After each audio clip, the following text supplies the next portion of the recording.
হাসনাত আব্দুল্লাহকে অবাঞ্ছিত ঘোষণা করে বৈষম্য বিরোধীদের একাংশের সংবাদ সম্মেলন। 6 মাসের জন্য চট্টগ্রাম মহানগর উত্তর ও দক্ষিণ জেলার কমিটির অনুমোদন দিয়েছেন কেন্দ্রীয় কমিটির আহ্বায়ক হাসনাত আব্দুল্লাহ ও সদস্য সচিব আরিফ সোহেল। এই 3টি কমিটিতে মোট 754 জনের নাম রয়েছে।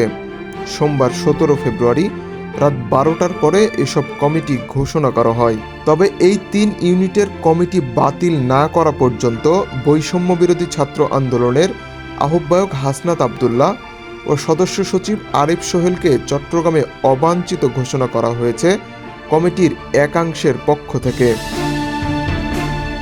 মঙ্গলবার 18 ফেব্রুয়ারি দুপুরে চট্টগ্রাম প্রেস ক্লাবের এস রহমান হলে সংবাদ সম্মেলন করে তারা এই ঘোষণা দেন।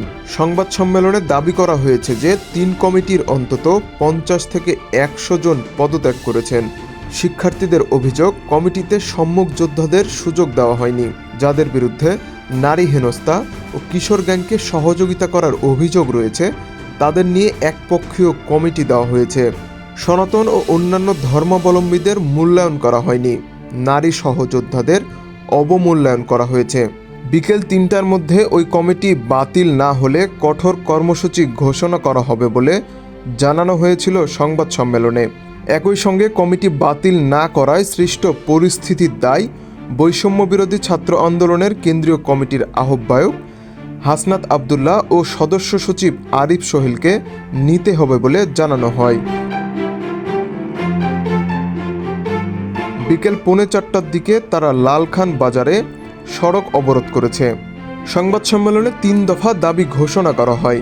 সেগুলো হলো: আজ বিকেল 3টার মধ্যে কমিটি বাতিল, অভিযুক্ত ব্যক্তিদের বিরুদ্ধে ব্যবস্থা নেওয়া এবং কমিটিতে প্রভাব বিস্তারকারী ব্যক্তিদের নাম পরিচয় 3 দিনের মধ্যে প্রকাশ করা। গতকাল রাতে চট্টগ্রাম বিশ্ববিদ্যালয়ের শিক্ষার্থী রেজাউর রহমানকে আহ্বায়ক ও সরকারি সিটি কলেজের শিক্ষার্থী নিজাম উদ্দিনকে সদস্য সচিব করে 315 সদস্যের মহানগর কমিটি দেওয়া হয়। এরপর ঢাকা বিশ্ববিদ্যালয়ের শিক্ষার্থী জোবায়ের হোসেনকে আহ্বায়ক ও চট্টগ্রাম বিশ্ববিদ্যালয়ের শিক্ষার্থী তৌহিদুল ইসলামকে সদস্য সচিব করে 327 সদস্যের চট্টগ্রাম দক্ষিণ জেলা কমিটি ঘোষণা দেওয়া হয়। এছাড়া চট্টগ্রাম বিশ্ববিদ্যালয়ের শিক্ষার্থী ইয়াসির আরফিন চৌধুরীকে আহ্বায়ক ও চট্টগ্রাম পলিটেকনিক ইনস্টিটিউটের শিক্ষার্থী মোহাম্মদ রইস উদ্দিনকে সদস্য সচিব করে 112 সদস্যের চট্টগ্রাম উত্তর জেলা কমিটি দেওয়া হয়েছে।